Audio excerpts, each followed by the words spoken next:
ये जो इतनी मिज़री होती है किसी इंसान की कि कोई इंसान नशे का मरीज़ है और उसकी ज़िंदगी जो है बड़ी ख़राब हो रही होती है। इस सब के बावजूद वो शख़्स जो है वो फिर ख़ुद क्यों नहीं तब्दीली का फ़ैसला कर पाता? वो ख़ुद क्यों नहीं एक नए सफ़र के ऊपर गामज़न होता? वो ख़ुद क्यों उससे सफ़र करता रहता है? तो अब्दुल रहमान साहब, ये क्या सूरत हाल है कि कोई इंसान जो है वो ज़िंदगी गुज़ार रहा है जिसमें बहुत मसाइल हैं, लेकिन फिर भी कोई ख़ुद से फ़ैसला नहीं कर पाता? असल में एडिक्शन जो है अ, उसमें एक बड़ा इम्पोर्टेंट फैक्टर ये है कि ड्रग्स के ऊपर जो हमारी डिपेंडेंस हो जाती है किसी हुँ, भी इंसान की, हुँ, वो डिपेंडेंस उसको नशा छोड़ने नहीं देती। हुँ, और डिपेंडेंस जो है वो साइकोलॉजिकल भी है और फिज़िकल इन नेचर भी है। उस डिपेंडेंस की वजह से बहुत ज़्यादा क्रेविंग्स होती हैं। हुँ, और जो लोग कुछ अरसे से नशे का इस्तेमाल कर रहे होते हैं उनको तकरीबन भूल जाता है कि नशे के बगैर हुँ, ज़िंदगी गुजारी कैसे जाती है। हुँ, और वो एक 24/7 उसी एक साइकिल के अंदर फंसे होते हैं जिसमें कि वो अगर विड्रॉल से गुज़रते हैं तो वो हुँ, उस ड्रग का इस्तेमाल करते हैं, फिर वो हाई होते हैं तो फिर उसके बाद उस ड्रग की हाफ़ लाइफ ख़त्म होने के बाद उसका दोबारा से हुँ, विड्रॉल का मामला शुरू हो जाता है। हुँ, हुँ, तो वो जो फिज़िकल डिपेंडेंस और इमोशनल डिपेंडेंस दोनों मिल के हुँ, किसी भी मरीज़ को ये फ़ैसला करने नहीं देती कि उसको इलाज कराना है। हुँ, जबकि ये थॉट ज़रूर आती है किसी भी एडिक्ट के दिमाग में कई मर्तबा। हुँ, अगर आप किसी सिगरेट स्मोकर को पूछें कि इसको छोड़ना चाहते हो, तो कई दफ़ा वो बताएँगे कि उनके दिमाग में ये थॉट आती है कि छोड़ दूँ। कि छोड़ना चाहते हैं। हुँ, उसकी वजह से मसाइल होते हैं। हुँ, अ, अगर सिर्फ़ स्मोकर की बात करें तो वो कहते हैं जी स्मेल भी आती है पास से, खाँसी भी आती है, हुँ, आए दिन तबीयत ख़राब रहती है, काम छोड़-छोड़ के इसमें जाना पड़ता है। हुँ, इर्द-गिर्द के लोग भी, घर वाले भी उसमें एहतजाज करते हैं। जी, वो रोज़ की किच-किच भी उनको अच्छी नहीं लग रही होती। तो थॉट ज़रूर आती है, जी, पर उस थॉट के ऊपर वो एक्शन इसलिए नहीं ले पाते क्योंकि उनको इसके अलावा ज़िंदगी गुज़ारना तकरीबन भूल गया होता है। हुँ, दूसरा फ़िज़िकल और जो इमोशनल डिपेंडेंस है वो उस ड्रग के ऊपर होती है। इसी तरह किसी भी और हार्डकोर ड्रग को आप ले लें तो हार्डकोर ड्रग्स में भी ये मामला है कि अम, लोग उसको छोड़ने का सोचते कई बार हैं, हुँ, लेकिन अपने ही दिल में वो हुँ, सोच कभी किसी को कभी-कभार किसी दोस्त को मेंशन भी कर देंगे। हुँ। अम, लेकिन ये इरादा ही बस वो कभी-कभार खुद को ज़ाहिर करते हैं और कुछ मर्तबा लोगों को ज़ाहिर क्या ये करते हैं। चाय-कॉफ़ी के साथ भी होता है? ऑल्दो उसको छोड़ने के हवाले से लोग वो कम उस तरफ ध्यान देते हैं, लेकिन डेफ़िनेटली जैसे रमज़ान में जो लोग दिन में चाय पीने के आदी होते हैं, तो वो जब दिन में नहीं पीते तो 5 बजे के करीब रोज़े की हालत में वैसे ही चाय की बड़ी उनको क्रेविंग हो रही होती है। देखिए, जब भी किसी को किसी आदत का नुकसान नज़र आने लगता है या उसका नुकसान सामने आता है ना, तो उसके दिमाग में छोड़ने का ख़्याल आता है। हुँ, अगर चाय, कॉफ़ी से भी किसी को नुकसान हो रहा है हुँ, तो वो फ़ौरन उसको छोड़ने के ख़्याल में जाएगा। अम, मैं कुछ अरसे पहले कुछ कॉफ़ी का इस्तेमाल कुछ कर रहा था ज़रूरत से ज़्यादा, जी। और फिर कुछ महीनों के बाद मुझे कॉफ़ी पीने से नौज़िया सा होने लग गया। हुँ, अब वो उसका एक वो नुकसान मुझे फ़ील हुआ कि मुझे नौज़िया क्यों हो रहा है, तो मैंने उसको छोड़ने का ख़्याल करना शुरू किया और फिर करते-करते छोड़ दिया। अ, कई लोग सालों साल चाय पीते आ रहे होते हैं, लेकिन उनको चूँकि उसका बज़ाहिर कोई तकलीफ़ या कोई नुकसान नहीं सामने आ रहा होता, तो वो उसको छोड़ने का नहीं सोचते। जिस दिन वो सामने आने लगता है, बढ़ती एज के साथ अ, वो उनकी नींद डिस्टर्ब होने लग जाती है या उनके कोई दूसरे सेहत के मसाइल सामने आ जाते हैं, तो हुँ, फिर वो सोचते हैं छोड़ने के हवाले से। हुँ, सो ये बाकी बुरी आदतों के बारे में भी कहा जा सकता है कि कोई 20s और 30s की उम्र में, यंग एज में, लोग देर रात तक जागने को माइंड नहीं करते, हुँ, पसंद करते हैं, हुँ, बाय चॉइस करते हैं। हुँ, रात-रात जाग के टीवी देखते हैं, हुँ, या दोस्तों के साथ हैंग आउट करते हैं या कुछ भी करते हैं। फिर बढ़ती एज के साथ-साथ उसका कुछ नुकसान सामने आने लग जाता है कि पहले तो बहुत एनर्जी होती थी, हुँ, हो जाता था ये रात जागना, फिर अब आहिस्ता-आहिस्ता वो करना मुश्किल हो जाता है। हुँ, तो फिर वो सोचते हैं कि अब इस आदत को बदलना पड़ेगा। और फिर वो अपना सोने जागने की रूटीन के ऊपर थोड़ा फोकस करने की कोशिश करते हैं, hmm, because the adverse effects are now coming into picture.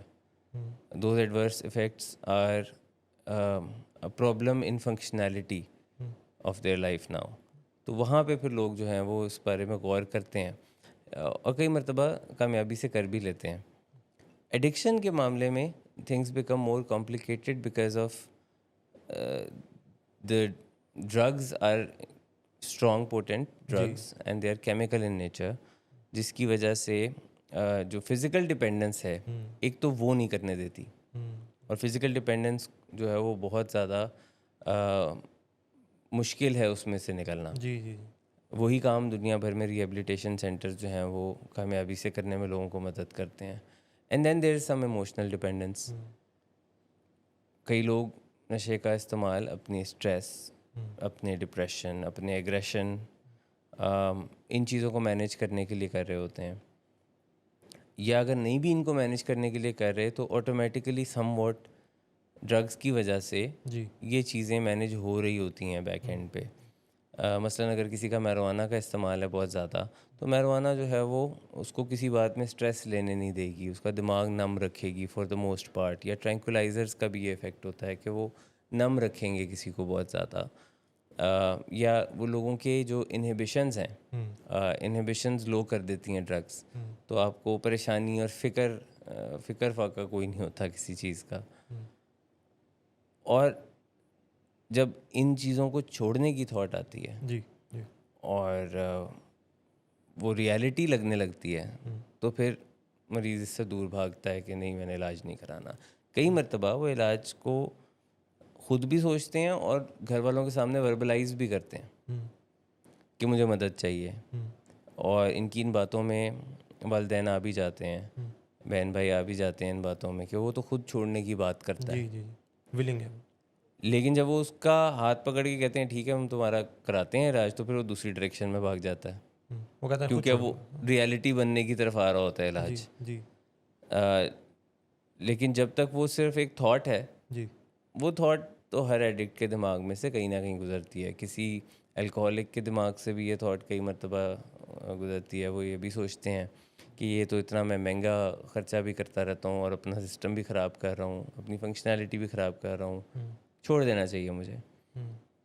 फिर उसी चीज़ में जब घर वाले छुड़वाने की तरफ मदद करने का हाथ बढ़ाते हैं, तो फिर वो दूर भागते हैं। क्या इसमें ये सोच भी जैसे आ सकती है कि कोई किसी इंसान ने खुद से अपने ताईं छोड़ने की कोशिश की, लेकिन वो नाकाम रहा, फिर कभी कोशिश की, नाकाम रहा, तो वो नाउम्मीद सा हो जाता है कि शायद कोई रिहैब भी हेल्प नहीं कर सकता? ये तो कई मरतबा होता है कि खुद छोड़ने की कोशिश करना और फिर नाकाम हो जाना, फिर करना, फिर नाकाम हो जाना। लेकिन इसमें ये फैक्टर आमतौर पे देखने में नहीं मिलता कि वो नाउम्मीद हो जाता है। क्योंकि बहुत ज़्यादा कॉन्फिडेंस हाई होता है इंसान का खुद को लेके। ज़्यादातर इंसानों में खुद को लेके कॉन्फिडेंस हाई होता है और वो ये सोचते रहते हैं कि अच्छा मैं जब चाहूँ छोड़ देता हूँ। जी, जी। इनफैक्ट ये जो इंटरमिटेंट क्विटिंग है कि अभी छोड़ दिया, फिर शुरू कर दिया, फिर छोड़ दिया, फिर कर लिया, ये उनका कॉन्फिडेंस कुछ बूस्ट सा कर देती है।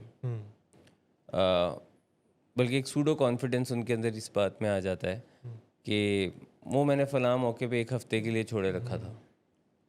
उसे छोड़ना नहीं कहते, वो बाय चॉइस एक उन्होंने गैप सा लिया। इंटरवल सा लिया उसके बीच में, लेकिन उसको छोड़ना नहीं कहेंगे बाय एनी मीन्स। तो वो उससे जो सूडो कॉन्फिडेंस आता है, वो फिर अपने घर वालों को भी ये बताता है कि वो मैंने देखा नहीं, मैं रमज़ान में नहीं कर रहा था, या मैं वो वेकेशन पे गया था तो वहाँ नहीं कर रहा था, मैं हज उम्रे पे गए थे तो वहाँ तो नहीं मैंने किया। ये वो दूसरों को भी सेल करते हैं आइडिया और ख़ुद को अपना भी सेल कर रहे होते हैं और बड़े अच्छे बिकता से है ये आइडिया। कामयाबी से। क्या चीज़? ये आइडिया बिकता है? बिकता है। उसकी रीज़न है, उसकी वजह ये है कि घर वाले, मरीज़ के घर वाले जो हैं, वो इस बात को बिलीव करना चाहते हैं। जी। हम जिस बात को बिलीव करना चाहते हैं, हम इंक्लाइंड होते हैं उसकी तरफ, जी। तो नेचुरली वो बात हमें ज़्यादा पसंद आती है। जैसे जब बच्चे के पास से चर्च मिलती है तो वो जब कहता है कि दोस्त की है, तो यकीन आता है यकीन आता है क्योंकि हम ये यकीन करना चाहते हैं कि उसकी नहीं है, कि उसकी दोस्त की नहीं। ही है। हम आसानी डिनाइल से। में रहना चाहते हैं तो हम उस बात पे बिलीव करते हैं। यहाँ तक कि लोग जब गूगल या एआई के मदद से कोई सवाल करते हैं, तो वो उसमें से अपनी इंफॉर्मेशन पिक एंड चूज़ करते हैं, जिस बात पे यकीन करना चाहते हैं वो करते हैं। अगर लोग देखना चाहते हैं कि marijuana के फ़वाइद हैं तो वो फिर वो फ़वाइद को पिक एंड चूज़ करके तो वो कहते हैं कि ये देखो, ये तो इसके इतने इतने इतने बेनिफिट्स लिखे हुए हैं। वो कन्वीनियंटली प्रोज एंड कॉन्स के कॉलम में से कॉन्स को निकाल देते हैं जी जी। और सिर्फ प्रोज को लेके तो बैठ जाते हैं, चाहे वो प्रोज 3 हो और कॉन्स 30 हों, हम्म वो उसके ऊपर फोकस नहीं करेंगे और किसी को करने भी नहीं देंगे। So it is a human bias. जी जी। बायसेस की टर्म आपने साइकोलॉजी में रिसर्च में कई मरतबा सुनी होगी, जिसको हम जैसे कहते हैं रिसर्चर्स बायस। जी। तो जिस भी चीज़ में हमारा बायसेस है, हम्म हम जिस भी चीज़ की तरफ पहले से इंक्लाइंड है, इंक्लाइंड जी। वो बात हम मानने की तरफ जो है वो ज़्यादा जल्दी से चले जाएंगे।